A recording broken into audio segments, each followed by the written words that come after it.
ငါနှစ်ပြီးလားဆိုပြီးမေးရင်မေးပါအဖြေကတခုတည်းငါတို့မမေ့ဘူးလက်ပလာနဲ့စားခဲ့တယ်ဒါပေမဲ့ခေါင်းငုံဖို့မစားခဲ့ဘူးလမ်းမှာကြံခဲ့တဲ့နာမည်တွေငါတို့မခေါ်နိုင်ဘူးအတန်ကလေချောင်းမှာတင်းနေလို့ဒါပေမဲ့ရင်ဘတ်ထဲမှာနေတိုင်းခေါ်နေတယ်သူတို့ကပြောတယ်တိတ်နေငါတို့ပြန်ပြောတယ်မတိတ်ဘူးသူတို့ကပြောတယ်လက်လျှော်ငါတို့ကပြောတယ်မလျှော့ဘူး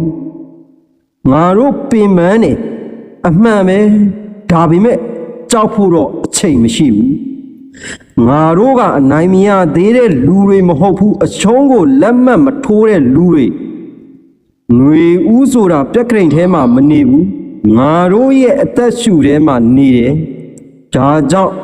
ဒီလမ်းကိုမပြီးသေးဘူးမနာသေးဘူးနောက်ပြန်လှည့်ဖို့လဲလမ်းကမရှိတော့ဘူးအဆုံးမှာငါတို့အော်မခေါ်ဘူးအနိုင်ဆိုတာတမိုင်းကပဲငါတို့နာမည်တွေကိုခေါ်လိုက်မယ်ကျွန်တော်ဟုံးမြတ်ကျော်ပါ